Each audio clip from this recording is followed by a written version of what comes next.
Okay, everyone.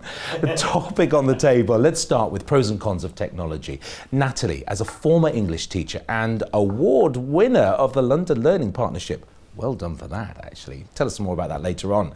What's your take on technology? So firstly, I would say that my take on technology is that EdTech is so much fun to use in the classroom. So if you've ever used a game show style quiz or kind of amazing Web 2.0 tools for collaboration and student creation of resources, you'll know how much fun it is, and just as an educator, how incredible it is to see the students do that. And we know from so much research that engagement is a very poor proxy for learning. So we can't kind of look to that entirely.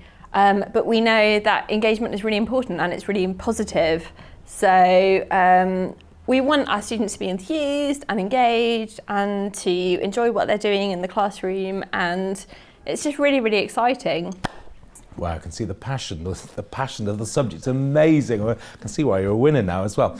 Al, what about assessment for learning? Where does the technology kind of fit in with that landscape? That's a good one. We're probably building a little bit on what Natalie said. I mean, we always start by having that kind of conversation that says there's a huge place for tech, but it's not the panacea to everything, and it doesn't replace great teachers. You've got to start with good teachers and use tech as an enabler. And I think tech in the classroom particularly has changed quite a lot in the last few years.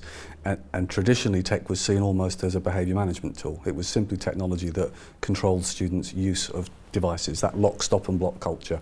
And now it's moved on much more, as Natalie's alluded to, where technology actually can facilitate more effective assessment of learning and progress in the classroom.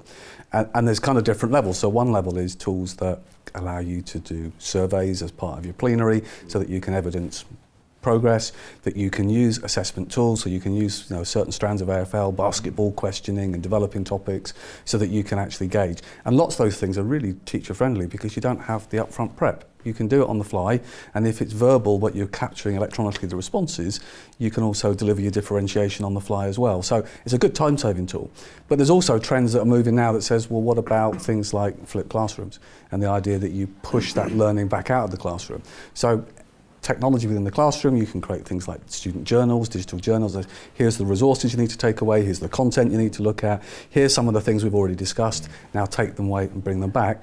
And then you add an extra strand, which is if all the children have got this evidence in a digital context, you can start to engage with peer assessment. You can actually empower kids to get involved themselves and pull those things back. And I suppose the final bit that I always try to think about as well is it's not just the written and visual, there's also the audio side of things. When I was at school, language labs were quite a common feature, and they're not there not so much now. But actually lots of the subjects we teach now are about spoken and listening, whether it's our typical languages, but even within an English context. So EdTech's a way that a teacher can actually listen in to what children are doing when they're using all the fantastic resources that are now available to learn languages and skills online and actually capture good exemplars to share with other students. So I think you pull them all together and suddenly you've got this wealth of potential tools. If they're used right, if people can get hold of them and actually understand how to deliver them, and that's the big barrier. If a teacher says it's going to take me 5 minutes to launch this technology to empower it, then that 5-minute window doesn't normally exist. It's going to be too long to keep attention of kids. But if you can get past that and make it easy to use and deliver all those benefits, then I think now it's absolutely a huge, and it's something that I don't think teachers can ignore. No, and I've wanted to get past that barrier that you've just talked about there, and empowering young people so they can record their own pupil voice themselves, bypassing the member of staff who may be one of the blockers or barriers to successful use of technology in the classroom. All too often I hear young people are complaining that they're having to wait for the teacher in charge because their skills are just basically not up to the job. Or the technology isn't up to the job. That's a fair balance. Interesting point, but I think that pupil-led inquiry, young people getting on with it themselves, and a scenario, a perfect example would be a radio station. So kids broadcasting, running with it themselves, recording their experiences, doing all of this with very little educator intervention. I think it's a really exciting kind of portfolio there, but it plays very nicely into English kind of, you're not writing for the page anymore, you're writing for an oral performance. And I think we miss that enormously because But a lot of people, you use the example of your radio station, a lot of educators don't see how that fits in terms of empowering students for planning and critical thinking and delivery. And I think that's part of it, is you can't look at the technology in isolation. You have to look at it about what that might empower for both staff and students. And management, I think, is an important issue, and you've just touched on it there as well. How can schools manage a huge swathe of technology now? And it's not just, that language labs are lovely, and a computer lab would also feature in the same kind of category for me. But there's so much, it is a really huge smorgasbord of technology now. How do teachers, how do educators, how do senior leaders go about managing that these days? Well, I think the starting point is people look at new technology and say, how are we going to deliver it? And there's actually a wind back a step. How do you know about your full IT estate that you already have? What is the technology that's in your school or your trust? And if you know what's there, surely the first question is, how effectively is it being used? Is it deployed in the right places? We've all walked into schools and seen there's loads of dusty PCs at the back of a classroom, and yet somewhere else in the building you've got a business studies team that are desperately trying to get devices so they can consume information as part of the coursework. So I think one sense is, step back one, what have you got? Is it being effectively used? And once you're comfortable it's effectively used, you can deploy it in the right places. And then the next one is sustainability. A lot of schools we saw a good few years ago were, keen to get iPads and so on, but often when it came to the refresh cycle, there was absolutely no way within the current budgets that schools are dealing with that they could afford any kind of refresh on hardware and so on. So it's got to be sustainable. And then there's a final bit, which I think everyone's already touched on a little bit in the conversation, which is with so many different platforms available and different options, you've got to make sure you've got continuity of content across them, because otherwise you deliver, Chromebooks, iPads, Windows Desktop, MacBooks, and suddenly you've got all these fantastic tools. But where's the budget for the teacher training to allow them to move seamlessly across all these different platforms, let alone a conversation I know that's dear to all our hearts, all the potential safeguarding risks that appear once you start talking about all these different devices that aren't being effectively managed. So the starting point is to have that clear view of all of your IT estate and then build out from there. Let's ask Natalie now. How did you ensure that the technology was being used effectively in your classrooms? For me, I was working in a sixth form context, so I was really focused on bridging the gap between school and university. So looking at loads of EdTech tools that would help, like citation generators, that would help cultivate independent learning practices, help with their essay writing skills, kind of giving them that kind of transition to the next step. You touched on an interesting point though, Nat was saying there, which is sometimes schools and teachers are looking at all this technology, but there isn't any investment for the infrastructure. So all these great ideas, but the Wi-Fi is not there, the back end of investment isn't there, and often the context is individual teachers are saying, I want this, and lots of these things are really data heavy. So there's also that balance, which is, it's not a bad thing as a teacher to say, I want to do this, but actually on reflection, it doesn't work for me.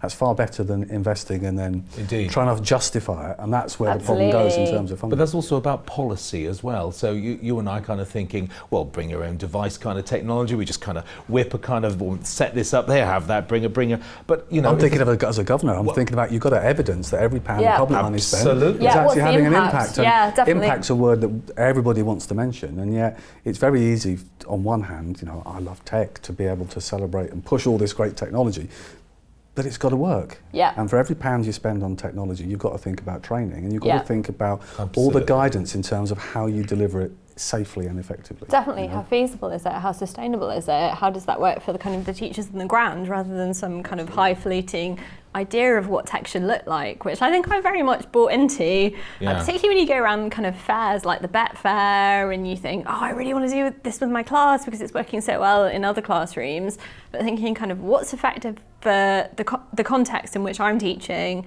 and my learners. Exactly as Al said, I think that's really important, kind of what's realistic. Let's be pragmatic here. Brilliant. What can we do? Great. Let's bring Mark in on the conversation now. 10 years experience in the classroom, now a world famous ICT evangelist, you're out and about everywhere. Your practice whilst you were in the classroom, how did you ensure that technology was being used? Well, it's 20 years, so double the experience. Wow, amazing. My expectations are... I'm younger than you look so young. I know, it's amazing. Grecian 2000. Other products are available, viewers. It was different, you know. When I was a classroom teacher, you know, I was very much on top of what I wanted to try and achieve in my classroom based on the access I had that was available to me. But then when I was a senior leader, what became much more apparent to me that it was really important. We'd have people sort of shining a spotlight on different types of ways of working with technology in their classroom. But one teacher choosing to use, let's say, Google tools, another teacher choosing to use Microsoft tools, all the rest of it. You know, that might be really helpful to that teacher in that classroom. But like Natalie was saying, my sort of starting point is always with the students. And actually, you can get much more efficiencies and economies of scale when you start thinking with a much bigger overview as well. And that comes to managing devices, thinking about CPD, all that sort of stuff. And quite frankly, you know, I'm a secondary teacher, although I work with schools across the sort of age ranges now. But you know, children, particularly at GCSE and A level, they've got enough to be remembering without Henry's way of working, without Russell's way of working, without Al's way of working. You know, if you've got a consistent approach, whether that be through Office 365 or Google Suite or whatever it is you choose to use. And quite frankly, it doesn't really matter. It's like Bananarama said, what you do is the way that you do it. It's really important to sort of keep it, you know, consistent, so that the school can then plan for the future to make it sustainable, know what the roadmap is. If people are doing things here, there and everywhere all over the place, it becomes much more difficult to be strategic about how you're going to move your school forward with this digital vision. And that for me was the sort of awakening I had when I moved from being a teacher to someone with a much wider purview. So yeah, getting that consistency of approach and getting the infrastructure right. You talked about when the Wi-Fi goes down.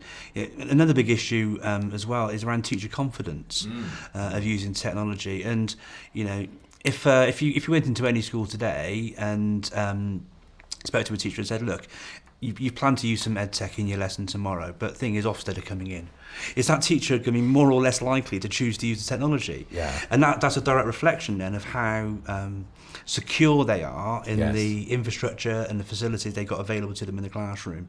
And that's one of the sort of the key sort of questions I ask really, to see whether or not the school is where they either think they would like to be or whether they are where they want to be. I'd like to know where you went for your advice before you were available to give that. Where did you go?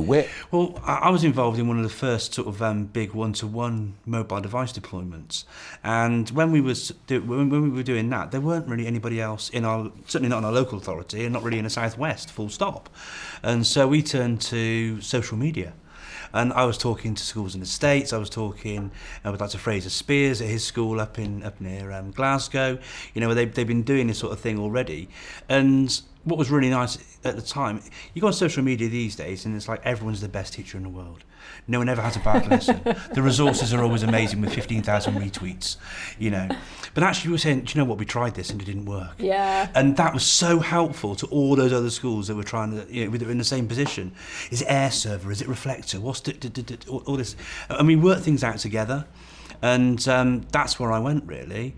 You know, people say lovely things about me and like my abilities with technology. I'm a business graduate. So how is it I've been able to sort of train myself up? How is it I can teach A-level computing? And that's another element of the work that I do as well, supporting staff in sort of, and I hate to use sort of buzzwords, but developing a growth mindset about how you approach how you use technology. You know, it isn't going to work first time. You mentioned this morning somebody got in touch with you asking you how to open their Gmail. You know, have you tried using Google? There's a lovely GIF or GIF, whichever way you look at it, on Twitter and what have you, that you can use. And there's a guy going, Google it. Google it. Indeed. Google it. And that's something else as well, you know. And yeah, so confidence, infrastructure, sustainability, reaching out, asking for help, not seeing that as being a sign of weakness, but seeing it as being a sign of strength to actually go, we don't know exactly what we're doing, but we want some help, please. You know, that's the way that modern educators work, I see. And those people who tend to have those open conversations where, actually, I don't know everything, actually, I could do with some help, please. Yeah, that's something which is... That's the growth mindset, isn't it? That's part of the process. And that's so reassuring as well to the educator on the ground, who you're thinking, okay, ICT evangelist is fallible, therefore I can be too. And that's hugely reassuring. But technology changes, I'll come to you just a second, technology changes the whole dynamics of the learning exercise. I remember a conversation with a science teacher, had a perfectly good lesson, heating up some baked potatoes, sticking a thermometer in there and just basically charting the cooling graph of a potato. Well, along came these little logit devices and just shoved the sensor in there, and actually that was the worst lesson in her life, because the kids now all of a sudden have nothing to do. Yeah. The process is happening, the logger's just kindly doing 50,000 samples a second and the graph is looking really smooth. But the kids have nothing to do. And I think, and when she told me this, I thought, well, why didn't you find something else for the children to do that engaged them during this process? And that isn't about the technology, that's about pedagogy and the learning dynamics and the setup for the classroom. And I think all too often the technology comes galloping in and colleagues just don't have the confidence, you talked about confidence, or the comfort factor to go with it or find something new and exciting. And so, again, a pedagogy first approach, thinking about how you use stuff. Giving the exact same example of a science experiment, measuring temperatures and what have you. I've seen some awesome lessons where the children are still doing the experiments around the classroom, but they're feeding their results into a Google form. Well, the teacher's got a Google spreadsheet up on the board, has already set the chart, and as each child keeps adding in their different temperatures over time, what have you, on the Google form. So the chart updates on the screen, and that means that you're focused, it takes away the secretarial. Children aren't sitting there drawing tables. For some children, it might be their entire lesson drawing just that table, recording nothing, and removing that and using technology in a purposeful way that draws them straight into where they're going to be looking at that chart on the board so they can start inferring analysis of their hypotheses and so forth and so on. That's where technology can be much, much more powerful. But that comes from, there's a framework called TPAC, the Technological Pedagogical Content Knowledge Framework. And the idea is, it came from an older thing called PCK, where you marry your pedagogy and your content knowledge, and good teaching and learning happens there. But Kohler and Mishra came along and said, well, let's add technology into the mix. Yes. And it's about thinking, yes, we start with what we're trying to teach and how we teach, but then how can technology move that on that step further? And so that Google Forms example, which can be done with Microsoft Forms and other tools are available, but having that sort of more masterful approach to how you approach use of technology along with your pedagogy is what's missing in many of the schools I work with. So Al, how do we tie all of that together? Well, I'm just building on that point. One thing we've seen, which ties in with the point Mark was making, and that example of the forms is quite good, but that strand develops, and it's using technology, things like gamification, the way that you can actually have that engagement where there's actually a challenge for the students, but you bring it together as a central point, so you kind of got that feedback. But all these things come to one strand, don't they? Which is, and I think Mark's encapsulated it perfectly. You have this practical application where technology can actually empower teaching, and more importantly can really engage and motivate students and develop their learning. But you have to kind of treat it as these three strands. You've got to have that technology, you've got to have the training and the CPD for teachers to empower it, and you've got to have some kind of joined up thinking so that there is this degree of consistency, so that you haven't got different classrooms, and now of course schools are coming together through different processes, particularly into trusts, and you've got different preferences, and it's how you bring that together so that the students first. The students are not having to think about what the technology is, they're able to utilise its functionality. I think that's the next step, isn't it? It should just be part of your teaching and learning toolkit. And same for the children. Just like you'd expect a child to turn up to school with a pencil, a ruler, a protractor, a compass, all those things, you expect them to have some sort of digital technology, whether it's a BYOD scheme where they've got something like this, or something like this, or something even bigger. What a school chooses to use, like I said, it doesn't really matter what they choose to use. It's important that whatever they choose to use, there's some joined up thinking about how you can support students, staff and the local community, and how you can make the most of it to empower learning and keep things focused on the children. And we need to start that conversation with lots of schools that are still prohibiting young people from bringing in better technology than the schools got on the desktop. And for me, that's just, a game you cannot afford not to play. You've got to be in there with this kind of stuff. Kids have got better technology, got faster broadband at home. But they still need guidance, they need help, and they need directing. And that's kind of the job for educators. And you can't disagree with Bananarama. I mean, that's absolutely. We've got to make sure we stick on and it. they're back. They're back. The 80s are back. Well, they are so back. I feel at home. So thank you for that. It's really good. We've been chatting to Natalie Nazati. Thank you so much indeed. Mark Anderson, and of course Al Kingsley. Thank you very much. Thank you.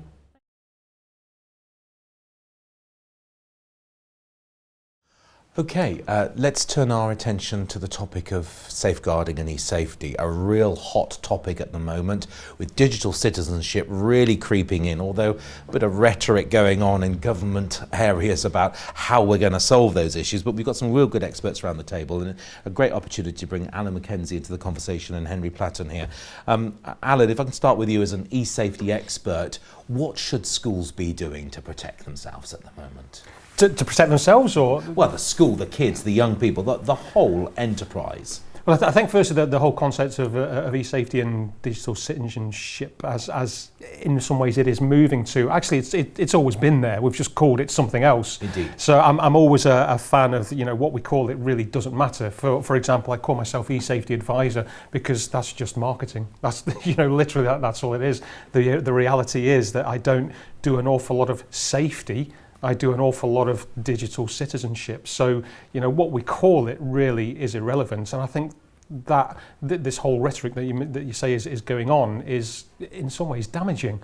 In some ways, because the reality is that schools have been doing this for a long time, and specialists like myself are out there just to help schools further in doing that. So in regards to what should schools be doing, there's been a huge focus really over the last few years that we should be doing more and more and more, and schools should be doing more and more and more. There's a couple of problems with that. One, schools are already top heavy with what they're trying to do. So how do you prioritise the priorities? That is a huge issue for schools. So for schools, I always say to them, don't do more, just try and do better. That's the big thing. And we know from the fantastic research that come out from people such as Professor Sonia Livingston from the London School of Economics, that one of the big keys to all of this is good digital skills and good parental engagement. It's the secondary, it's the latter, which is the biggest problem that we see now and we have seen for years, and that's one of the biggest challenges ahead. We can give children and young people in schools good digital citizenship skills, but we need to be replicating that with the parents, who are sometimes, quite often, turned off by the technology. And that indeed leads into one of the other challenges, is making people realise that this isn't a technology issue. Technology is just the mode of transport. That's all it is. But sometimes it can, of course, be the hidden issue because you're not seeing it. So there are lots and lots of different challenges in there. I'm a great believer in keeping things simple. A lot of the strategies, or some of the strategies, to be fair, you see some of it coming out of government and some of the bodies, they're overly complicated. They're far more complicated than they need to be. They're these are surrounded by umbrellas of big words and huge policies and everything else. Actually, if you keep things simple, they work an awful lot better. And going back to what we were saying previously in regards to confidence of teachers as well, actually, if you keep things simple, teachers become more empowered themselves, and then they can start, giving across those really, really important messages to the children and young people as well. When you bring in the other elements, such as what does a school need to do, schools obviously have to do a lot of things. There are the statutory aspects of that, of course, which is the safeguarding aspects. There's very, very important, such as your child sexual abuse, exploitation, your bullying, all sorts of other things as well. So schools have got to have lots of different tools in place. The biggest tool is always the mouth, and that's up there. It's how we're engaging with the students. It's how we're engaging with the pupils. That is the most important one by far. But of course, we have to have technical tools in place as well. Those technical tools, arguably, are not always to protect the children. They can quite often be used to protect the school as well. Because you don't want people searching on inappropriate, slants, illegal type material. So there's a certain protection in there for the school also. What I think is incredibly important in all of that is all of those bits, all of those elements need to be working together. And that's the biggest element of all, is this whole collaboration with all the different elements and being involved in it. Brilliant, and that's a great opportunity. Now turn to Henry Platten. You've had a lifetime in security services and the founder of eCadets and Bubble. How are you addressing this as a particular risk? Well, I think that there's some very interesting points which Alan's mentioned there, and when you look at the whole environment and the backstory of online safety or eSafety, Traditionally, it's come from one standing point and one sole standing point, and that's fear. So you have fear of parents in terms of what's out there in the activity of the children. You have fear from school leaders and governing bodies in terms of what's the school doing to protect itself and then to protect the children. And fear, unfortunately, has been played upon by people in the past, which actually all it simply does is then scare people even more. Whereas actually it should be seen as an enabler to open up discussions, and as Alan rightly says, use the voice, use the head. Let's use a common sense approach. I think that's one of the things which has been missing in the past, is that common sense. So, for example, when looking at the education for young people, why do most people start with online safety education in secondaries? Behaviours have already been formed. So actually what you need to do is start to look younger. So for example, the work that we do actually starts with 3-year-olds, because it's at that stage when they're starting to pick up the device and start to use the technology, that's when we need to start teaching them how to be safe. Obviously you tailor the messages accordingly because you have to, but if you wait too long, the horse has already bolted and the behaviours are already formed, and as Alan rightly says, it's not the technology, it's the behaviour. That's one of the key influences. The other thing as well, which in my opinion has been missing and was missing historically, was the fact that we were talking to young people and we were trying to advise and educate them on certain aspects of online safety, but it was adults talking to kids.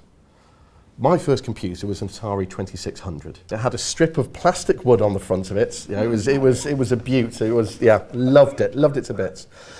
But why and how can I, as an adult, stand there and talk to a child when they're already looking, at PlayStation 5s, and how they're going to evolve coming out in the future, when there is such a disconnect? And realistically, when you look at adults trying to teach kids about online safety, it doesn't work. There will be a short window of time where it has some kind of an impact, but then realistically, is it going to have a change in behaviours? Is it going to have an impact in terms of their life and their understanding?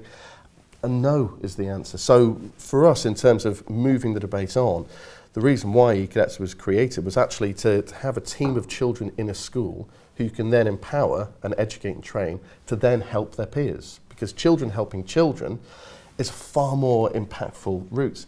Then again, you can go full circle in terms of, and exactly as Alan said, you have to look at online safety solutions as the whole school environment.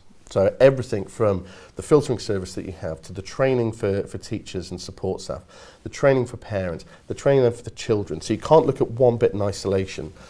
One of the areas that you can start to then move on to, which links in with digital citizenship, and dare I say, change the term to actually become digital leadership. So it's actually how can the children then help to support the educators, but also help to support the parents at home. And just like we were saying in the first conversation, when looking at EdTech products, personally, and certainly has come through from developing Go Bubble now to actually developing a piece of software, I think there's a responsibility and a burden on EdTech developers, EdTech producers, which not everyone from experience signs up to.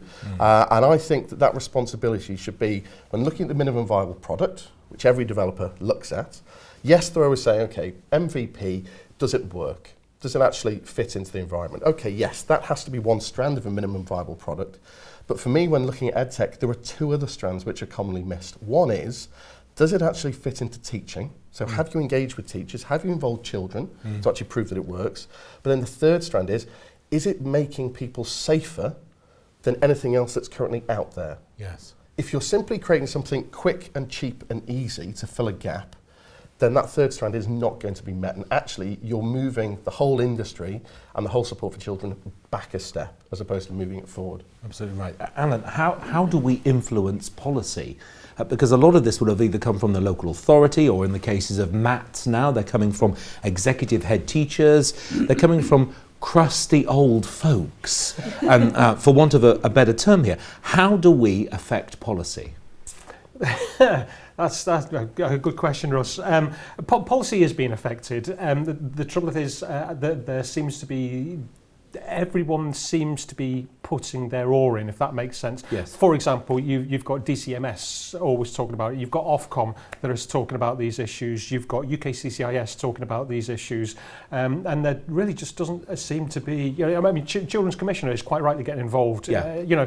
there doesn't seem to be any working together. There's no collaboration. Different people are coming out with different ideas, different priorities, and it's making the whole area grey and complicated, which frustrates schools, which frustrates parents. At the end of the day, that's what we're working for. We're working for the children, you know, and as part of that is the parents and the schools. Yeah. So these grey areas have got to be taken away. There needs to be a focus on things like national strategies, things that actually work. You know, not things that we assume to work, things that have been proven to work, proven to have an impact. I think one of the problems that we have currently, and we've had in the past, and this is by no means disrespectful to any person or organisation, is that we make an awful lot of adult assumptions about what's going wrong with kids. And do you know what? On the most part, the kids are all right. They are. I travel to hundreds of schools every year, and for the most part, the kids are all right. One area which frustrates the hell out of me, quite honestly, is the continual focus on those kids that are all right, yet not focusing on what we very loosely call vulnerable children. What are those vulnerabilities? Why are those vulnerabilities? And they're the areas that we need to be targeting the most, and yet we're not doing that from a national perspective. That's where we need to be targeting. No, and it's that advice that I'm particularly interested in. I mean, the police do an amazing job, but just recently on Facebook, Simon Fincher, a colleague known to all of us, was highlighting a particular case where we've got a picture of some children, completely identified with their school, holding up a piece of paper. How far can this message go? Well, we all agree that this was something that was done in the 2009s and really doesn't need to be repeated. Now, honestly, there are better ways, perhaps using some Google tools, which we could achieve the same objective with. But, you know, some people in the protection industry had said, hold on a minute, this isn't modelling good practice. And back came the local police force and said, we've made inquiries, a long investigation, and I don't know why I'm doing a stern voice at all here, but it seems to be fitting anyway. We've all considered all the facts, and we have parental consent for these children. Well, hold on a cotton-picking minute here, because you've missed the point entirely. Do those children really understand what they were buying themselves into when the adults decided to do that? And that is not modelling good practice. So where can people go, even when the people we trust, we put our trust in to police and secure us, don't even have the best advice here? Where do schools go? I think one of the main areas for schools, which again goes back to the earlier discussion, schools can always talk to other schools. There is perhaps a commonly held belief that schools should always, you know, reach out and look, you know, far wider. Well, actually, just look at your own cluster or look at your own map that you're in. You know, where's the best practice that's being shown by schools close to you and that share a similar footprint to yourself. I think as well, any solution that schools reach out to and use has to be flexible. Saying that there is one rule, which is a standard rule, does not work in one school to another one that might be 200 yards down the road. It has to be flexible to fit the needs of the children and the vulnerabilities that those children have, as well as the local issues. I think as well, when looking at policy and going back to that, the voice of the child, which obviously I know is something that we're all sort of very closely linked to, is missed from that policy debate as well. That, you know, that children have great understanding and have an awareness and appreciation that I think at times nationally we don't give them credit for. No. And I think that's saddening, because children can give such fantastic ideas and such wonderful and beautiful solutions to problems, which at times as adults we can overthink. No, absolutely. Let me just bring Al in here. Now, as a governor, where are you going for your advice? Where could you go for your advice? I think. Where are you going for your advice? When I talk personally, and I chair a trust as well as a local governing body, most people's first point of call is their peers. Whether that is other school heads within the school, the head leadership group, as governors, there's a governor leadership group. Yeah. But also, obviously, I have the luxury of having people in my sphere that I can communicate with and learn from. Sure. And many are sat around this table right now. And the point is, the information is out there. It's how you disseminate down what is good. And I remember us talking earlier, and one of the conversation points was people are quick to post success online, but rarely post their failures. And actually, it's the failures you learn from. And more importantly than ever, when it comes to topics like eSafety and safeguarding, you can't afford to make too many mistakes. So you want to hear about where people have tried something that hasn't worked, that allows you to have confidence in the next step. And that's why fundamentally it's right. People who have that specialist experience, schools shouldn't be afraid to recognise, although there are some fantastic DSLs and safeguarding leads in schools and we want to empower them, it's not a sign of weakness to look outside for extra advice and a steer, because it lets your fantastic resource internally work. And whether it's people or technology, it always comes back to empowering the people you've got to do their jobs better. Absolutely. And that's the kind of the strand, isn't it? Bringing Natalie and Mark back into the conversation now, where are you advising your clients and customers and schools to go to? Well, in this sort of regards, I've got a bit of heritage with student digital leaders, and linking into what you were saying, Henry, the eCadet scheme is a really great way of empowering and giving children really sort of targeted ways to learn more about online safety and how they can be strong digital citizens. And I've used student digital leaders not just for online safety with parents and teachers and what have you as well, but for helping train them with EdTech as well. And I can organise as many after-school drop-in sessions for colleagues as you like, but actually, when an adult is working with a child, it's so non-threatening. It's so helpful. The children are so eager to help. The teacher doesn't have that automatic barrier that, oh, I'm sat with Mark, he's the expert, he knows everything, all the rest of it. And it works so brilliantly across the board. And what I'd like to see in the future, talking about hearing about policy and what have you, there are so many student ambassadors, you can label them however you want to, of course, student ambassadorship type groups, sure, around technology.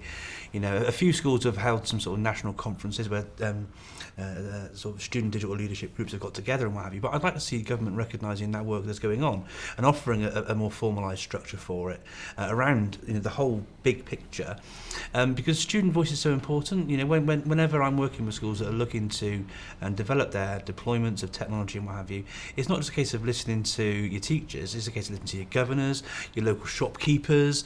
Everybody should be involved, and the most important people in all of that is going to be the children. Because at the end of the day, it's going to be them who's going to be using it in the classroom. And whilst they might not be best placed to make adult judgments, they're certainly best placed to give us their point of view, which is, we are their customers after all. Some people might not like that kind of turn of phrase, but we're all in the business of helping young people, do better in the world than they otherwise would. That's why teachers get into teaching, and so that's what I'd like to see. And I think, maybe a structured certificate that children can get when they leave school, something that recognises far more than we see in the computing curriculum, which is paid lip service to so much. Sure. I'd like to see, particularly in secondary, I'd like to see something that takes on board the views of students much, much more. Good. Natalie, as a regular contributor to the TES and the Huffington Post here, how often does this topic come across your desk? Not so often, to be quite frank. And it's really refreshing to hear this kind of conversation happening, because I think it's really important to empower students to have a voice in kind of what they're doing and help educators to see the issues here. So that's really important to kind of bring this to the forefront and have us all contribute. Do you think the industry could do more for subject heads and colleagues in your previous role? Yeah, absolutely. I mean, I think that there were kind of major chunks of my own CPD kind of missing from kind of wider safeguarding issues, and it's something that I always wanted to hear about. And like Mark said as well, kind of being afraid to make mistakes, and there's parallels here between kind of the EdTech world and the e-safeguarding world, kind of being kind of empowered or brave enough to say, I'm not quite sure what's going on here. And we know that within schools or colleges, kind of individually, that safeguarding officers are under huge pressure, and to kind of bring this back to the teachers and kind of empower them and empower their students to kind of be honest about what they're facing and going through. Sure. Al, just to close this topic off now, what do we have tool-wise available to us in the marketplace? What could we do? Well, I suppose the starting point is the most powerful tool we have has already been raised. It's about eyes and ears and people being empowered to make decisions. Obviously, vendors like myself, we look first and foremost, I know one of the frustrations that often educators share is product design that comes from being education-centric, speaking to. So there are solutions available, including from ourselves, where there is a focus on empowering teachers with information. And you start by engaging with teachers, with safeguarding leads, with local authority safeguarding leads, and absolutely students. And I've spent plenty of time sitting, talking with students. And in terms of safeguarding, and you're looking at things like strands of topics, the obvious thing we think about is, and we immediately think prevent duty, and we think about those turns of phrases that might empower staff for quick intervention to avoid a child being at risk.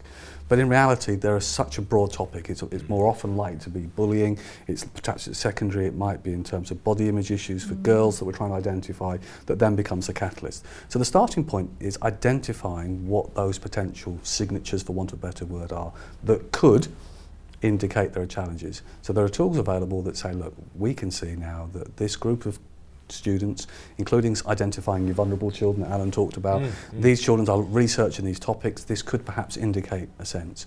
Then it's about adding context to empower. So there are tools that, alongside looking from an internet point of view and a chat point of view, that say what applications are being used and at what time of day. And it's the storyline.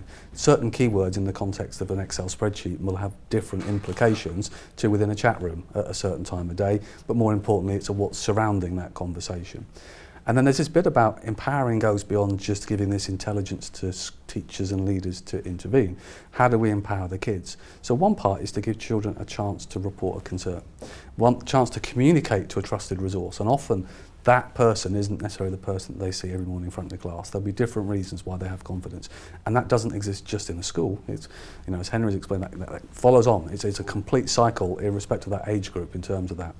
And then also that last part of digital citizenship is giving students both ability to share and communicate with their peers, but also to access appropriate content and resources.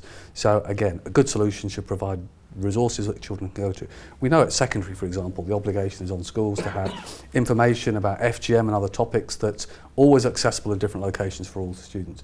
But rarely do we think about bringing that back to a central point on a desktop or a tablet that says we can bring that together and empower, where there isn't that peer pressure or that stigma associated. Because sometimes the real challenges are about the social pressures at home, that sense of competing or being part of an identity with a broader image. And so, you know, for me, it's the perfect journey to have a background working in schools from a personal point of view as a governor, and seeing technology evolve that absolutely works together. But it is that thing of technology only works if it's developed from the educator and the child's perspective back up.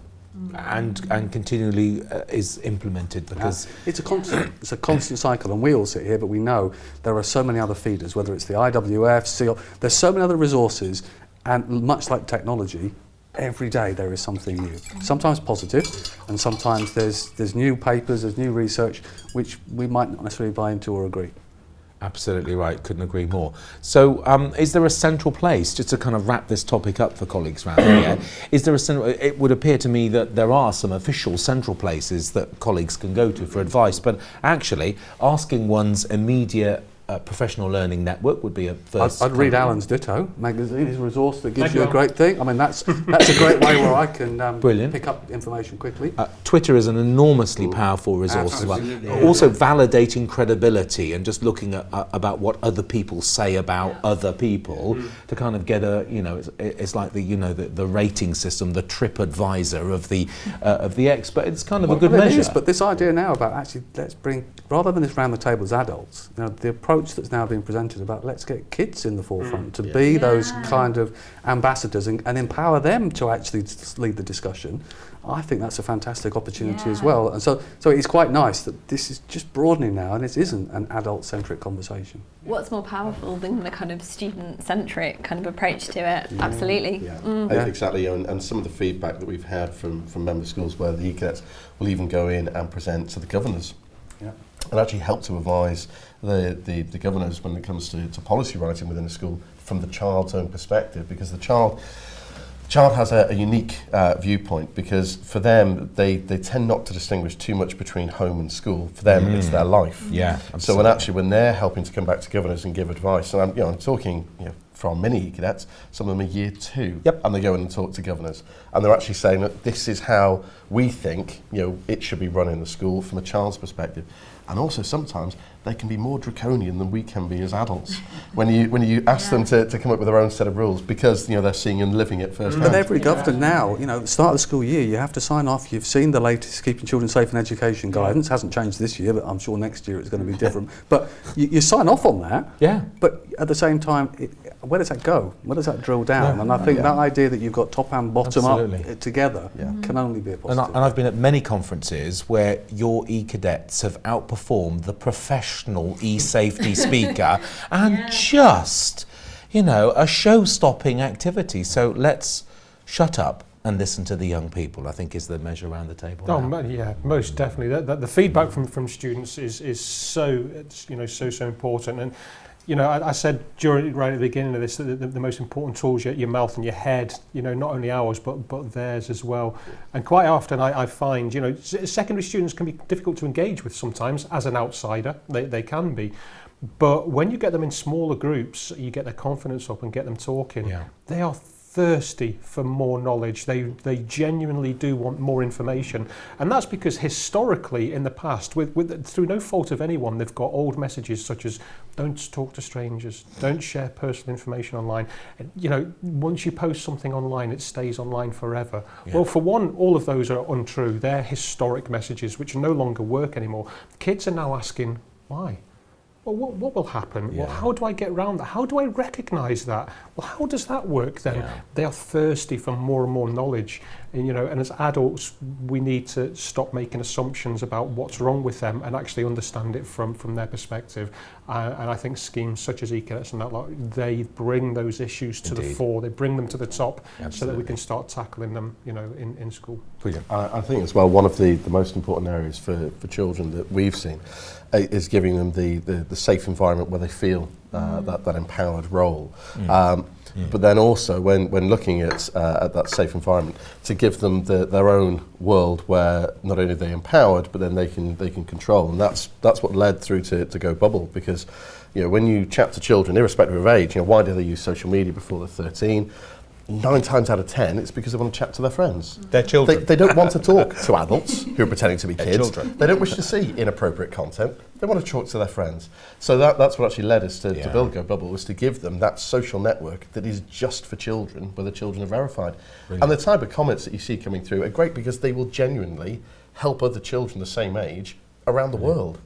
And you see that digital leadership. That's where I mentioned about the evolution from digital citizenship to digital leadership, where children, when you give them that opportunity, will genuinely help other children the same year group age, because there's that desire to help others. It's also interesting how it feeds through. When we look in terms of identifying trends and keywords, there's a huge separation between keywords that from an adult perspective may be indicators of different topics versus those that students themselves generate, either locally and regionally, but even between year groups, the terminology that used. And so actually you have to sit down, sometimes with the most broad-minded and challenging students, to actually get a real sense of the kind of terms and topics that they're discussing. And actually sometimes the topics that you think might be a concern aren't. Right. Just to close that off now, thank you very much indeed. Our two main contributors on this particular topic were Alan Mackenzie and Henry Platter, and of course Al Kingsley. Thanks very much. Thank you.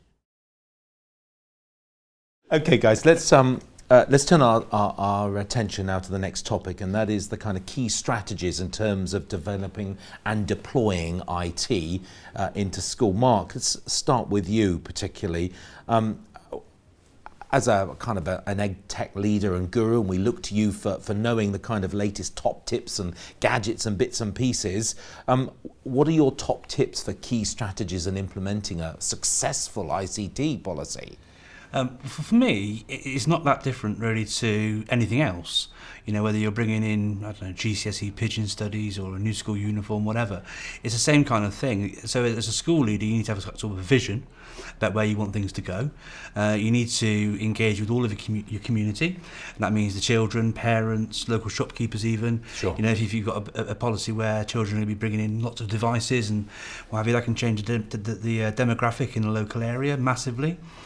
And then there's also making sure that you've got a good team around you, because as you'll know, most school leaders aren't really that well versed in technology or strange that, Wi-Fi isn't it? or access points or whatever it is. And so that team can be people that you bring in and have working with you full time, or it can be, calling out to a consultant who can give you some expert advice and what have you. Then there's the other thing that you mentioned, Al, before about making sure that whatever you're doing is sustainable. So if your vision, if your plan for EdTech deployments isn't sustainable, it might be great for 2 years. But when that refresh cycle comes around, what are you going to do? And then that's not very good. Yeah. The environment is absolutely key as well, and that's not just about making sure that the access points in your classrooms will support the number of devices and what have you. It's also about making sure that teaching and learning is correct. Because again, like you mentioned before. Technology is not a silver bullet, it's not a panacea, and adding, a 21st century technology to a 20th century teaching method isn't going to bring around the sort of things that you want. Additionally, you've got to think really, really carefully about your teaching staff, because it doesn't matter how much CPD you might give somebody, teachers are truculent with good reason, because they want things to work in their classroom, but if they don't feel confident that things are going to work, then they won't use the technology that you'd want them to use. So, really strong and tailored CPD based around their confidence level. I always sort of talk about confidence with teachers being like, at one end you've got my mum, and the other end you've got me. And so everyone in your staff team will fall somewhere in between those two kind of things. So you need to think carefully about how you work with those people. And one of the last things is measuring your success, doing some research into whether the deployments and the strategy that you're putting into place is actually making a difference. Lots of schools will try and do this sort of thing pre-rollout as well. They'll have they'll have a hypothesis that EdTech can bring things on and develop it, and what have you. And they'll have a control class with no EdTech and a class with EdTech, and they'll draw comparisons and take feedback from parents and the children and so forth and so on. And that's really, really important. And then finally, it's just thinking about how the whole lot will sort of bring it together. Yeah, so I mentioned teaching and learning before, but it's a case of thinking about how will learning in our school change as a result of this. So if for example, we're going to bring in, let's say, Office 365, okay, what are the key elements of using this kind of ecosystem that are going to transform what we do in school? What does a good one look like? Where will be the wins for teachers? Where would there be wins for our community? Where would there be wins for us as a leadership team? So forth and so on. And when you bring in all of those different things, then you're much more likely to be successful.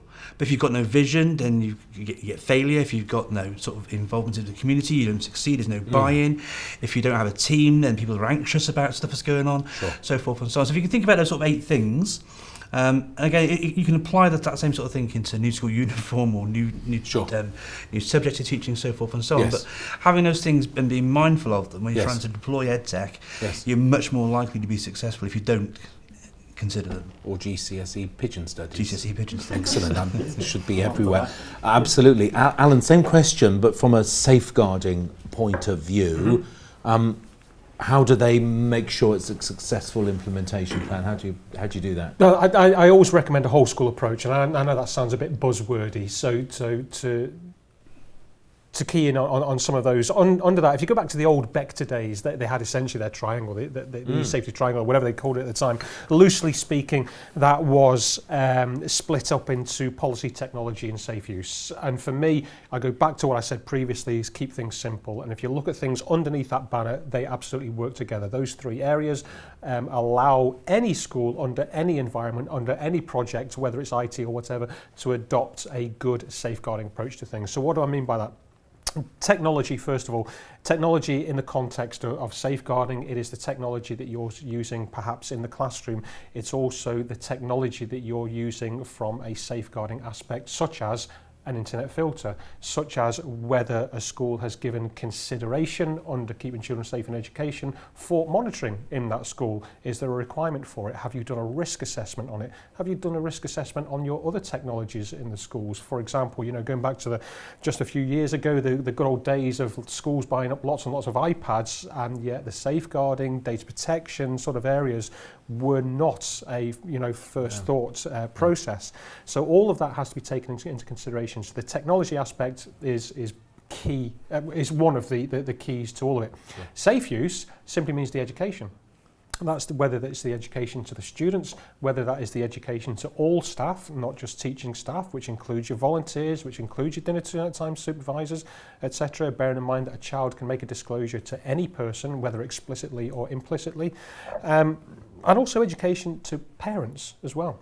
Hugely important. I'm a great believer in, again, in the context of online safety, is that schools allowing parents to know what is being done in the curriculum and why, you know, it's important to hopefully replicate those positive behaviours at home. And all of that is backed up in policy. The policy is simply a piece of paper stating what the school is doing in regards to these issues. That's all the policy does. But the policy makes it clear to all members of staff and people outside the school gates how all of that is wrapped up in school. So just keep it simple. Policy, technology, safe use wraps it all up and allows that to fit into any project of IT work that's being done in the school. Henry, is he right? Yep. Yep, no, I agree with everything that Alan's just said, and it's interesting when touching on there about the parents, and my mind went to a school where I saw an example of this, and it's a school in North Wales, where in Wales they have the digital competency framework, out of which digital citizenship is one of the key strands. And what the decision they took in this school, so they were implementing a new platform, can't remember which one, which is irrelevant. But what they decided to do is they actually ran once a fortnight a parent and child training session, which was in an afternoon. There was it's an area of very high unemployment. So what the school were actually looking at is, yes, you know, we can teach the children and we can teach parents at the same time about this particular platform, but also there are potential skill benefits then to those parents to learn about that new platform to then help them with their own employability opportunities. So I think, you know, when Mark, you know, talks about different platforms, you know, be they you know, Office 365 or anything, when looking at the community aspect for a school, there are a couple of boxes that can be ticked, which it's not for doing it that purpose, but a couple of boxes that can be ticked at the same time, where actually you are helping that whole school community with the approach that you do, while still underpinning the three key areas. And also, go back to early discussions that we had, you know, when looking at and assessing at new technology and how it should be implemented, don't always go by the marketing material that the company will send you, because every product is the best product in the world if you speak to the person that built it, but speak very much to your peers. And this is where Twitter is fantastic, because you can get very honest views and comments from other people in terms of platforms that they're using, as well as some handy hints and tips. Also, you'll find invariably you can actually have a direct route through to the developers themselves. So you can almost bypass sales teams and speak to the people at source and just ask them some key questions. And you see great examples of organisations engaging with educators in that way. Clearly these are still austere times, although the government would have us believe otherwise. In real terms, we have less to spend on this kind of stuff. Al, does this technology need to cost us a shed load of money? Well, I think there's two strands, isn't there? I mean, they're not going to dispute the fact money is tight. And if you think about what's likely in the next few years in terms of the current funding formula, the likely increase to schools is less than we're going to see in terms of the real terms increase in staff costs, just allowing for their incremental increase in cost of living. And in reality, if you're in the academy process, the change in terms of teacher pension contribution means the schools do not have more money. So there is a view, and this is one that certainly as a vendor we have looked at, and it's nice because you can look at it from both sides, within the school system and from a developer point of view, is first of all, what is it that schools need?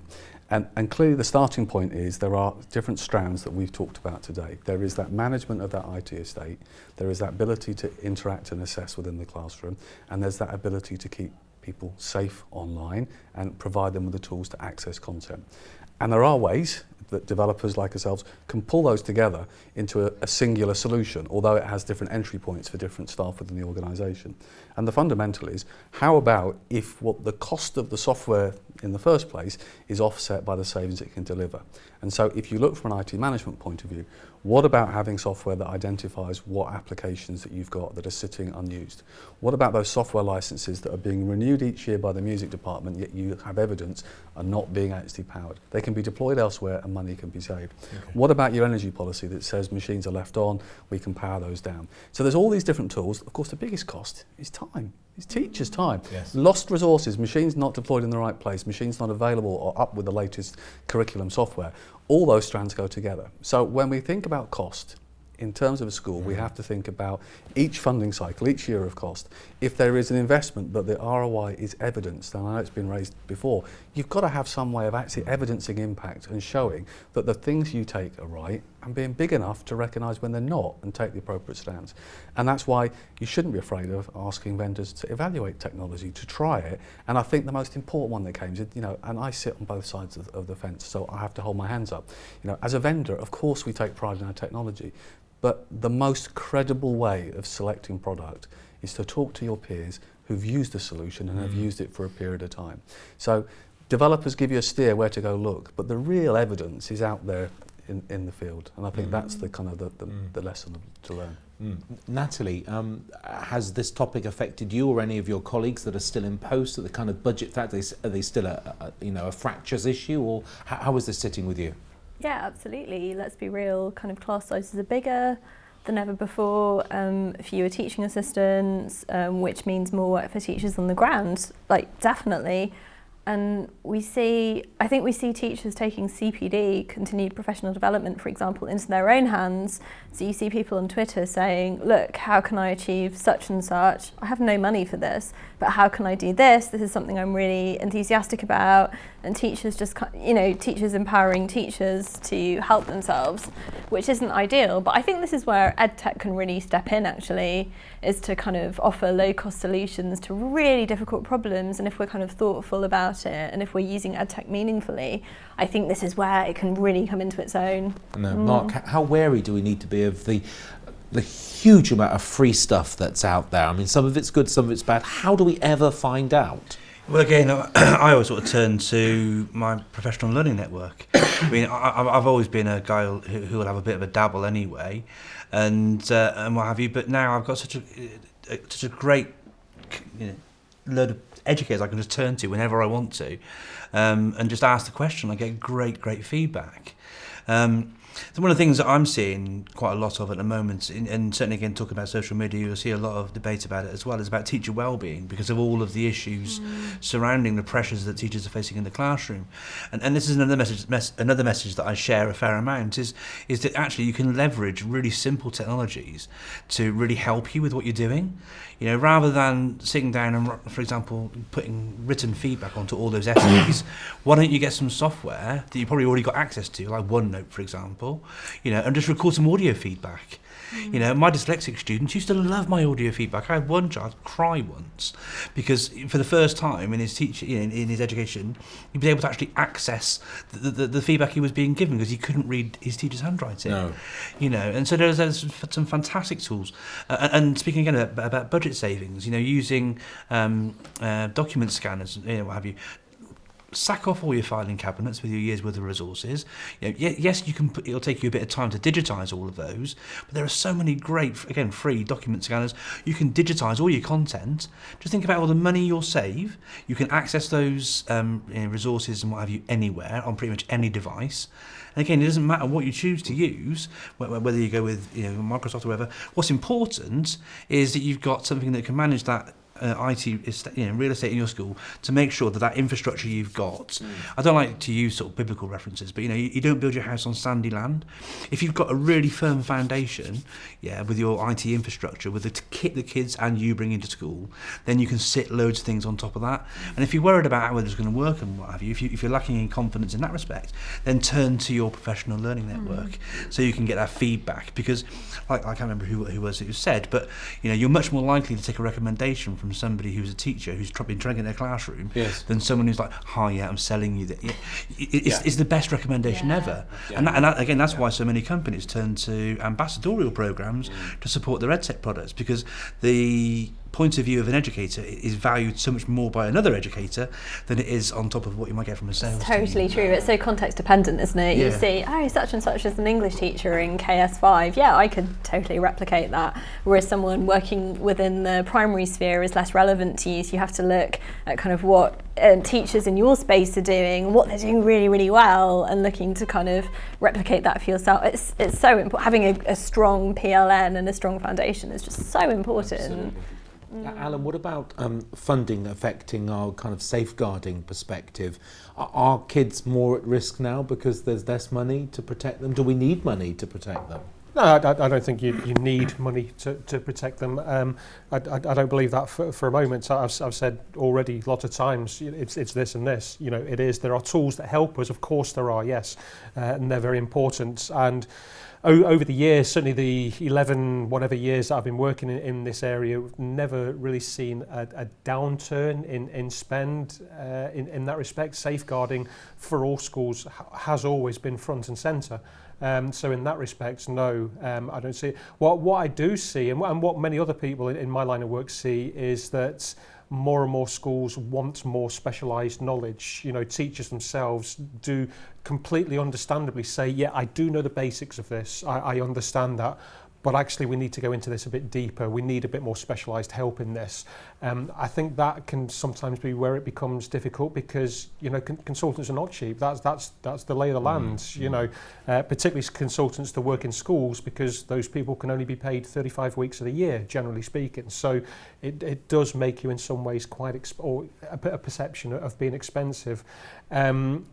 So I suppose in some ways it swings around about. Schools are always thinking about safeguarding. I've never come across a single school in all the years I've been auditing them or supporting them where that hasn't been front and centre. But they are saying, we want this more specialised knowledge, we want a deeper knowledge, we want more help with this. How do we move the children on?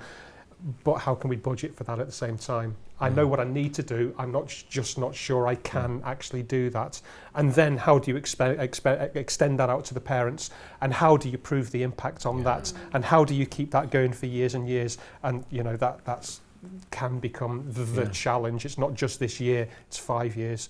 You know, it's when you move from year 6 to year 7. It's, you know, it's those sorts of things. So, Al, the challenge is, I've not a penny in my purse. What can you give me? How do we move forward? What can we do? Well, one of the biggest challenges that is faced in education at the moment is we don't have the luxury of foresight into what's going to happen in the next 5 years. Probably 5 years ago, many people in education didn't think about the rise of the academisation process. Certainly wouldn't be looking in terms of changes to Progress 8 and Assessment 8 measures and challenges within schools. And so lots of what we talk about now is about how do we invest for the future? How do we have tools that are flexible? And so we've touched on the idea that if you're buying technology, you're looking at schools that become part of trusts. There's a requirement for technology that's flexible enough to suit different environments. The year 6, year 7 transition, probably one of the most important parts of a child's journey through, often the lost years in terms of educational outcome. That idea that there's a seamless transfer in terms of delivery, but also in terms of tools used, again, is another kind of key strand. So I think the onus falls on vendors to, first of all, be open and mindful to engage with educators to find out what they want, not what vendors think they want, to find tools that are flexible, to find tools that have the maximum impact and payback that can be evidenced, but more importantly, the cost saving is allowing the professionals to do their jobs better. Giving teachers more time to deliver assessment in the classroom, giving technicians more flexibility to ensure machines are on, and those stupid petty things like spending half their day changing passwords because kids can't log into their computers. The things that drive people nuts but sap away at that energy. And I think that's where we have to empower that. It shouldn't be a huge upfront cost, because at the end of the day, if you're developing something that's super expensive for education, you've got it wrong, frankly. You know, those days are gone. Maybe when there was BSF, there was an opportunity for for vendors to ride on the coattails of technology enhancements and building deliveries. But if you look at the context now and you look at the ICT funding formula that sits alongside free school bids, although there is technology there, fundamentally, when you break it down to the number of students you're putting into a new school and what the funding is for ICT provision, long gone are the days of the exciting project. This is functional, high-impact, evidenced IT. I'd just add to that, really. I think for the future, schools need to be more realistic. You know, there isn't one big silver bullet that's going to bring things in. The phrase you mentioned, Al, was the small petty things. Yeah, I love the idea of marginal gains. Yeah, and so if schools can think about what are the simple little things, the little tweaks that we can do that are actually going to make our practice more efficient, enable us to do our jobs better, and enable teachers to do their job in the classroom far better, you know, and the things that can underpin that to improve all those things along. And again, it's not one big thing. It's not like Sauron, one ring to rule them all. It's about lots of little things that you can get that are evidenced and backed up by research and so forth and so on. They're going to have a big old impact on helping children remember more, perform better in exams, and ultimately achieve better and be able to integrate themselves better into society as a result of the work they do in schools. Just to very quickly, just to wrap this up. Now, all schools are different, and what works well in one school doesn't necessarily work well in another, because the chemistry of everything, the kids are different, the parents are different, the landscape of learning is different, everything is different.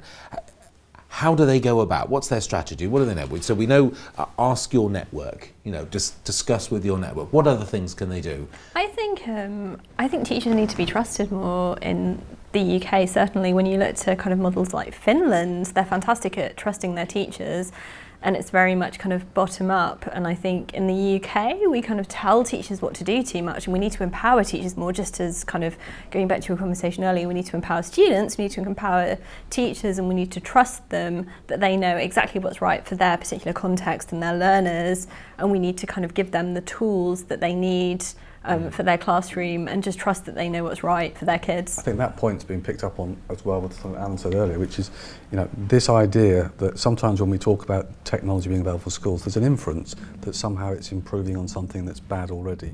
And the point is there's great safeguarding, there's great teaching, and these tools aren't to fix a problem, they're to enable those great practitioners to continue to do what they're doing, typically with a larger number of students they're trying to support. So it is a positive message about trying to build and respect those practitioners that are already there. Do kids have a role in that as well? Definitely, and you know, when looking at, you know, should technology be introduced into schools, I would always recommend, and I've seen some great examples of this, where yes, you know, they will speak to the teaching staff to get their opinion, but actually we'll try it out with a small group of kids within the school to say, actually, how does this impact for you? And I think going back to the points that Natalie and Al have mentioned, one of the big areas always has to come down to impact, and certainly nowadays for schools, again, you know, from our experience, that impact can't necessarily be measured in terms of financial cost, but actually should be measured in terms of time. So if you can have something which actually genuinely saves teachers' time, and you can evidence that it does, that actually will add more value, because that then creates the environment where the teacher can actually spend more time getting to know their class, getting to know what will fit best for them, and then also the learning and the general outcome. I mean, that's, for us, it's one of the positives that we've seen from e-cadet schools. And we've had teachers who've assessed this in terms of the impact, and actually been able to evidence that it saves 24 teaching days a year. Now, when you then start to try and work that out as a monetisation, you know, it's massive. It's massive. But it's all about, you know, involve the children, not just for the online safety, but, you know, look at the, again, to avoid buzzwords, as Alan said, to look at almost like the whole school solution that you could involve children in earlier, as opposed to seeing them as you know, as a passive receiver to the technology. You know, empower them earlier on and get their say, does this work for you or doesn't it? Alan, what statutory bodies can a school go to get some good free advice? There are lots of bodies out there. I think it's always a case of statutory bodies are not always the best bodies. You have to pick what's right for you, quite honestly, because behind those statutory bodies lies an agenda in a lot of areas. So for example, you know, in the work I do as a specialist, I've got my go-to people. none of those are statutory people. None of them are government departments or anything like that. They are deep specialists in their own area who do research that I trust. Some of those are from America. You know, Professor John Sula is in his areas of psychology and how psychology in regards to behaviour affects, you know, online lives. So they're my go-to people. So I think concentrating just on the statutory bodies actually doesn't give schools a bigger holistic approach on the things that are actually the real things that are happening out there, not the big headline grabbers. And I think that is incredibly important. That yes, there are statutory bodies. Of course, DfE is the main one for schools, and you know, if we mention just one, then DfE is it, because everything will feed into that. So the others, it's not that they don't matter, it's just to save school time, DfE. But there is a wider aspect out there, and those wider aspects are not necessarily those statutory bodies. They are the deep specialists in their own areas, in their own right. Brilliant. Final words from you, Aaron? I think the guys have summed it up fairly well there. I think it's a case of trust your peers, trust the people that you know and have a conversation with, and don't assume just because it's on a statutory website that necessarily is the guidance that's right for you. Thank you very much indeed. Cheers, Russ.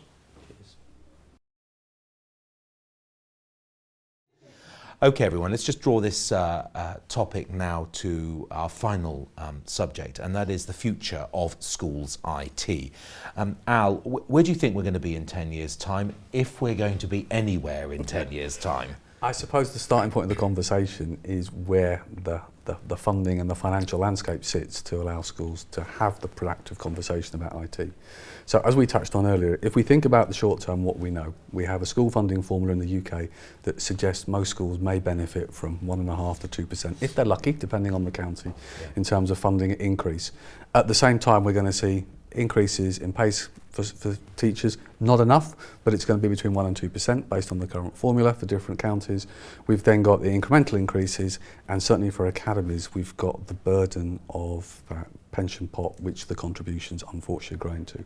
So whether we like it or not, no matter what the rhetoric might be that's on the airwaves, school funding is not a place that's going to suddenly unlock new resources and opportunity.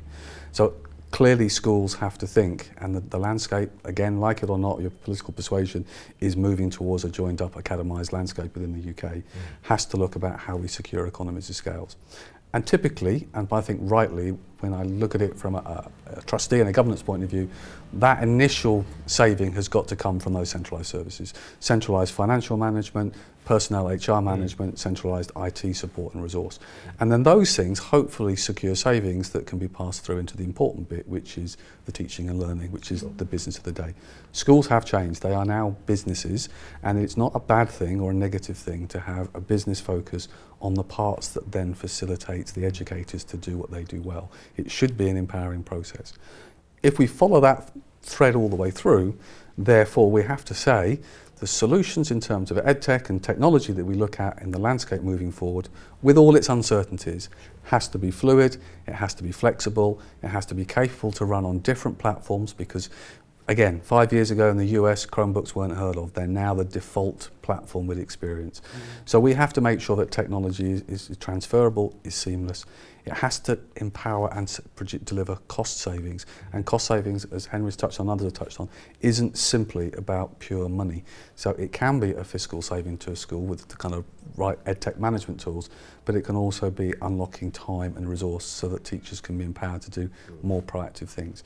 And I think if you look at all of those things, then there is a buy-in. There's a buy-in from educators and people like yourself. We all sit here trying to provide solutions to schools in different ways. So vendors have to make sure that they buy in and recognise that's where the landscape's going. It's about flexibility, low cost, delivering what is needed, not what we think is wanted. And I think as educators, we have to be willing to embrace that, not see it as a negative, but look at it as an opportunity if done right.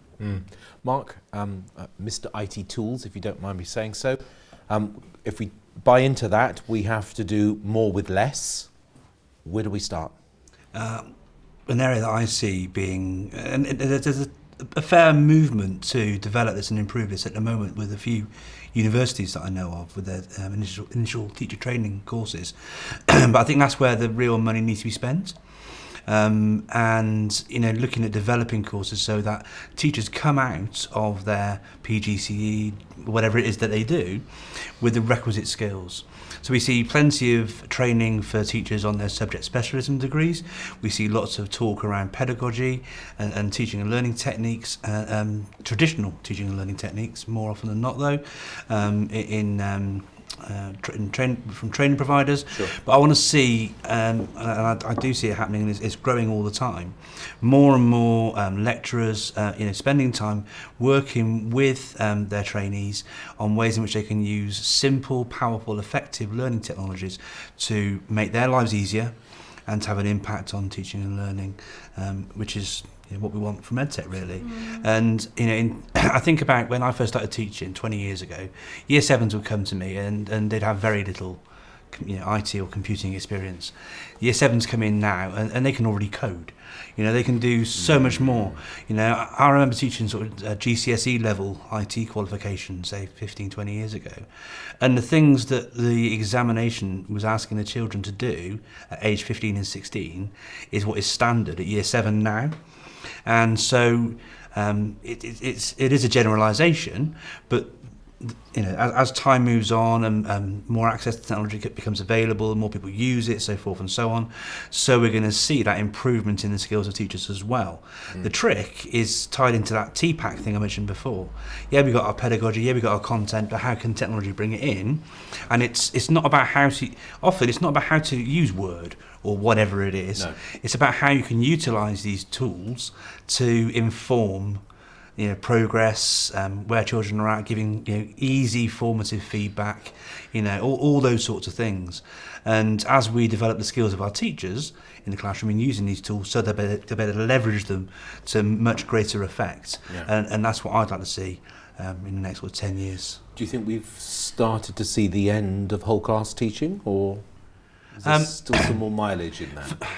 I call myself a bit of a on the one hand, I'm an evangelise about technology, as do you, but I'm quite cynical about it as well. And so, I take, people call me a progressive teacher, all these sort of things. For me, it's not about one band or camp or the other. It's about knowing your kids. Relationships are absolutely key. And, if you're a child in my classroom, I should be so lucky, then... Another song. I get that. Thank you so much. Do feel free to stop at any time. But you might really like to use some technological tools to support you with your learning. You might prefer to write things in a book. You might prefer to record podcasts and what have you. And I think it's more about listening to the children in your classroom and having the confidence, even though you might not know how to use some of the tools yourself, actually allowing the children and being brave as a teacher to allow them to do things, And there are times when talking to a whole class in one go is the way to go. Obviously, we can save time on things like setting up those sorts of sessions as flipped experiences and what have you. But again, sometimes learning, you might have planned this lesson today, and then a child asks a question, and it's on next week's lesson plan. Do you go, actually, no kids, sorry, we can't do that today.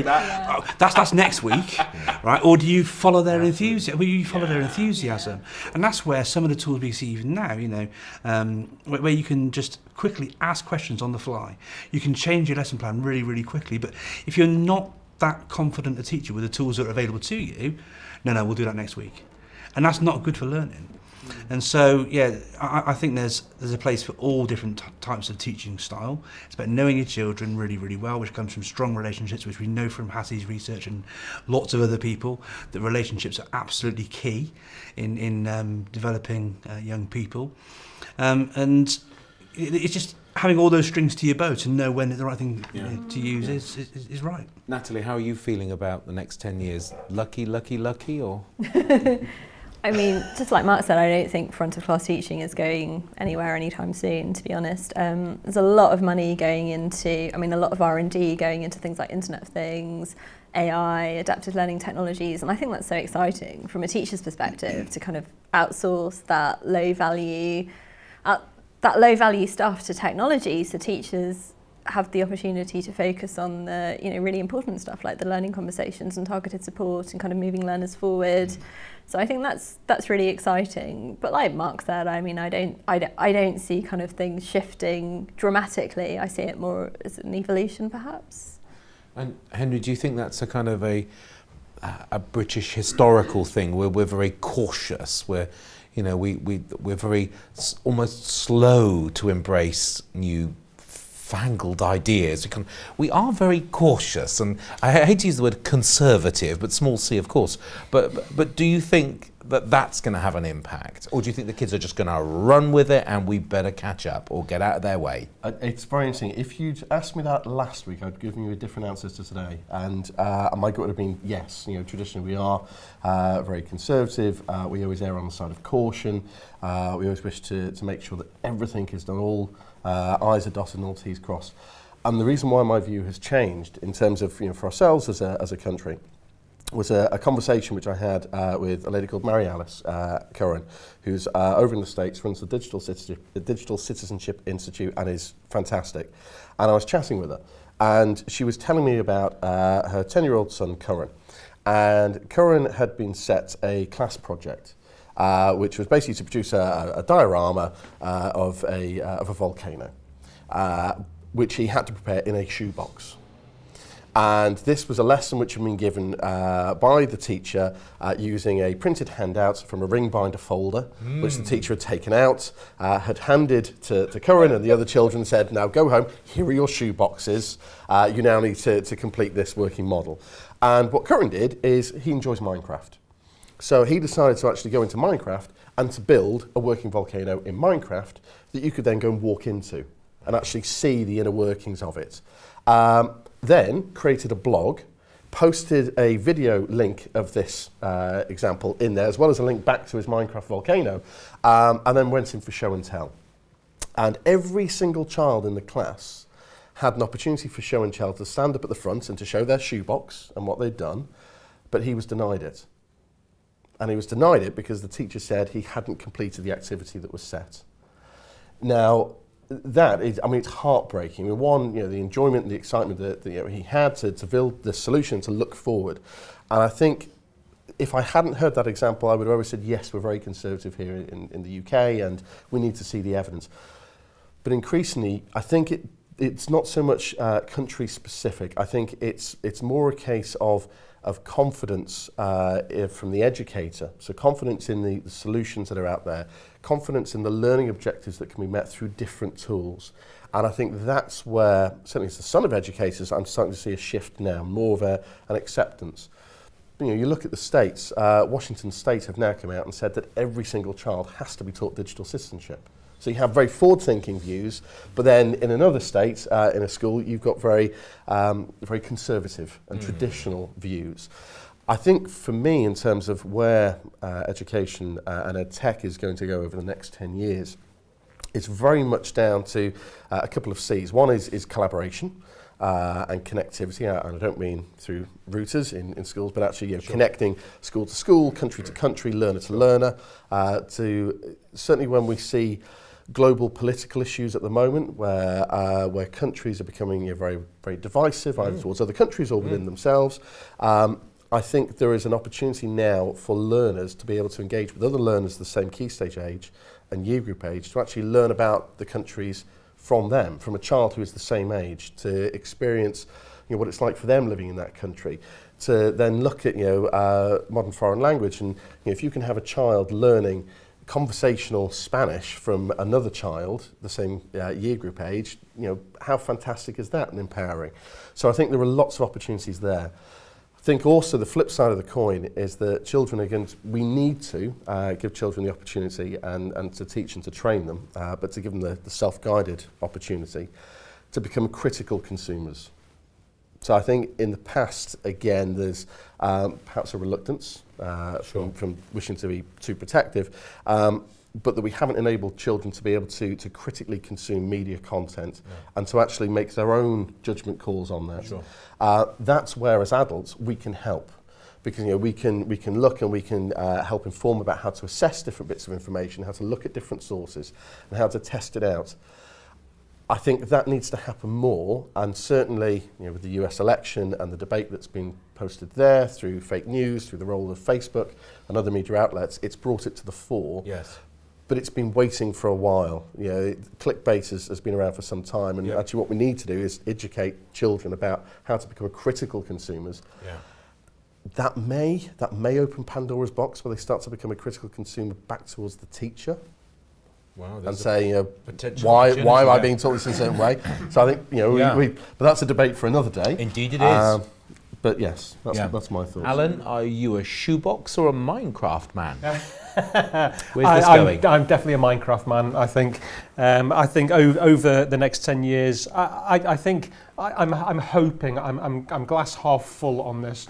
I hope we are going to be seeing some fundamental changes. And the reason for that, I think, is because those people on the upper echelons of this whole online safety, bearing in mind I'm coming at it from that aspect, they didn't grow up with technology, and although that's not an issue, is that they don't have first-hand experience of what children and young people are going through now. We are now starting to see those generations come into adulthood, or get to that point. And I think that's incredibly important. It takes me back to probably the arguable point I made earlier on, that the best advice you get are not necessarily the statutory bodies. I mean, look at some of the advice that's come out, the bigger advice or strategy that have come out recently. The government, the Conservative government's biggest strategy that we've seen so far in this country is that to protect children, we stick an internet filter on all the home broadband feeds. Yeah. That worked well, didn't it? No, not at all. It was an incredibly bad strategy, but was done with all the right reasons. Don't get me wrong. But to give you another example of talking about children and young people, they come out with the best ideas, and these are the future innovators. Not too long ago, I was speaking with a group of Year 7s, and I said to them, what can we do? What can we adults do to make your lives more positive online? And it's a question I quite often ask in a very open, engaging way. And this one year 7 lad, he said, don't most websites, they use cookies on their website, don't they, to store little snippets of information about certain things? And I said, yeah, that's right. He says, because we were talking about online content earlier, and he said, inappropriate content and nasty things you can sometimes see and all that sort of stuff. And he said, most websites, you can go on there and you can tell whether that's appropriate for my age or that sort of thing. But it's not always obvious if we do a Google search on it, for example. So he said, how difficult would it be if every website, as part of their cookie, could put an age rating within that cookie? So when it comes up on a Google search, it gets a green, an orange or an amber on there. And I said to him, but surely if you put a red on there to say this is inappropriate for, let's say, somebody under the age of 9 years old, wouldn't that mean most curious children would want to those? And I was fishing for information. Of course. And all the classroom together went, no, we don't want to see that sort of stuff. We want to be online to enjoy when we're searching for something, we're searching for something in particular. We don't want to see that. So whilst there's lots of concentration on these big initiatives and the digital 5 a day and all this sort of stuff, what we're actually missing is the basics. And I sound like a broken record when I say keep it simple. But actually, if we're missing the basics, then we're getting the bigger things wrong as well. And so that's why I say it's the young people who are coming through now into adulthood where I think we're going to be seeing the biggest changes, and I think that's very positive. Let me just come back on that, and I'll come to Alan. And you chimed with some really interesting points now, and I'm remembering a conversation with Sonia Livingstone herself, and we were discussing this exact thing in a conference in Brussels, and we said, well, if the world can't arrange all of the pornography sites to register themselves on .xxx, and that is of course available, and then filtering the whole thing would be a whole lot easier, but the pressures are too great, and there are too many, and this is, and I quote her, invested interests. Yeah. And that, I think, is the biggest challenge for us in the coming 10 years. Just there are too many interested parties in here with a financial interest, and I think that's really difficult. Al?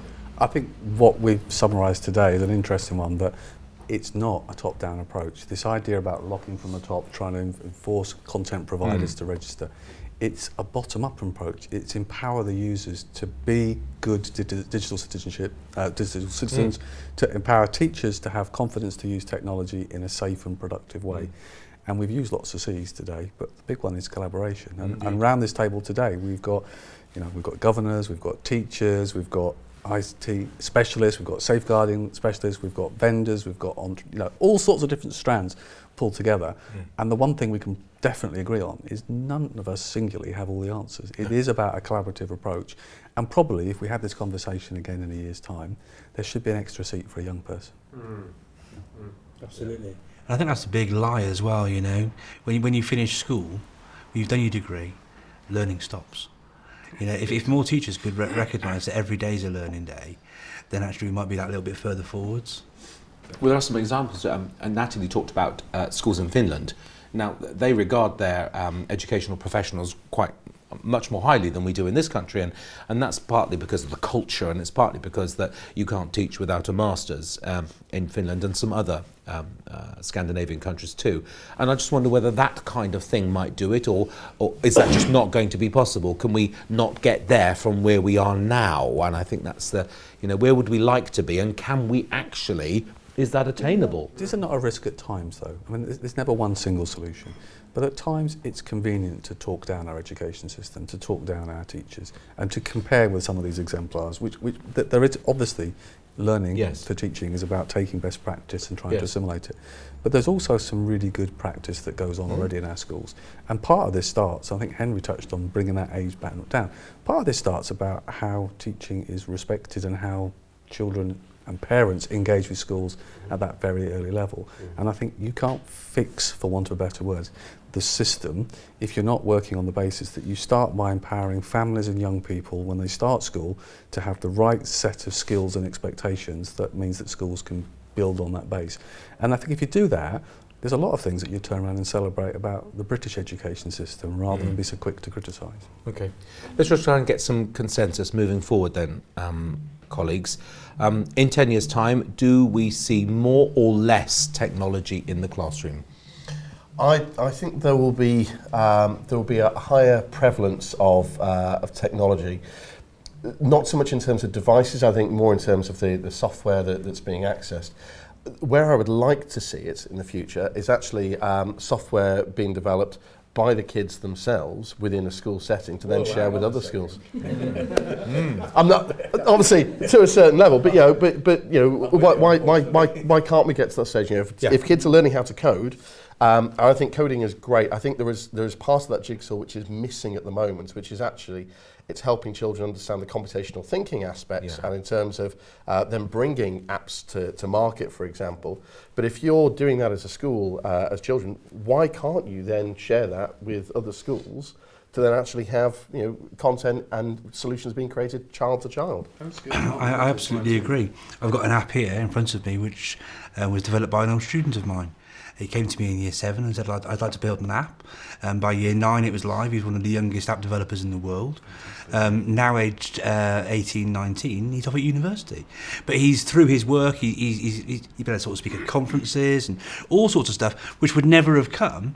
And that's why I was talking about the power of saying yes and not worrying about what you know yourself as much as a teacher.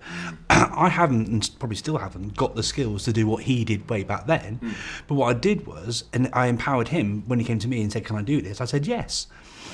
I didn't know how to do it. He did though. So more of that sort of stuff going on would be absolutely brilliant. And to answer your question about more or less technology in the classroom, I think we'll probably see about the same amount.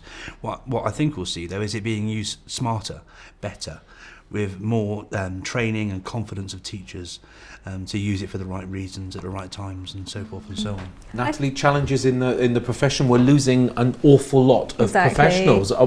Things have got to change, and I think tech is only going to help that. When I think of, as a teacher for 9 years and how much kind of really low value stuff I wasted my time on, just kind of going home, just admin, day-to-day admin, kind of managing student work and checking names were on things and going back home and marking multiple choice quizzes. I mean, that's really poor use of a teacher's time. Yes. And with things as they are, with so many kind of unhappy teachers ditching the profession, I think we need to turn to tech and we need to kind of view tech as a teaching aid for teachers and a way of relieving this workload burden, which is at the moment unsustainable. Yes.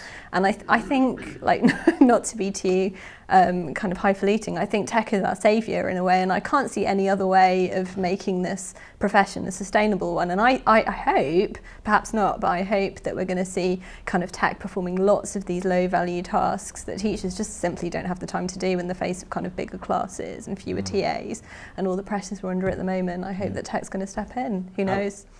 Alan, more or less? It depends on the context. I would like to see less technology, but with more of a focus on it. Specifically from an online safety perspective, I want to see more of a focus on the psychology of use of that technology. You called me an expert right at the beginning of this. I don't believe there is such a thing in the world because it's still too young. The online safety world is massive, and it's moving in some incredibly positive directions right now, as we're seeing more and more research coming out in regards to the use of technology, negative behaviours, positive behaviours, where behaviours change. So we're looking at psychology, we're looking at neuroscience. This is what I'm talking about when you're talking about getting down into deep specialised, topic areas.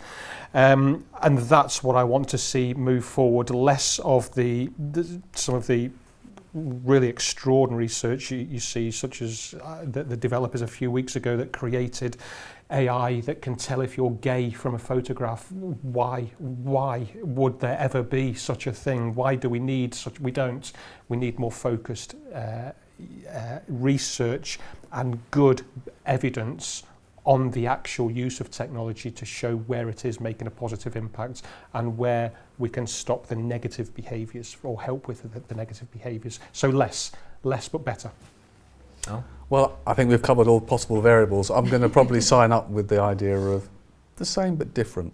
Firstly, it's about innovation and evolution, but there's also a life cycle here. If we have young people engaged in technology and developing their skills, as Mark explained, at an earlier age, there's a big push nationally. There's arguments that learning about computing and coding helps in other subjects. There's good strategic, mathematical skills, all sorts of other things develop from that. But also we're developing the next generation, and surely closing the loop is for companies like mine and others, is to have young people with the skills joining organisations and working to develop what we really want in schools. And so it has to be a positive. There's not space for more. It has to be different, more effective, and it has to adapt with times. Brilliant. Thank you very much, all of you. It's been a real pleasure to chat with you. Thank you very much.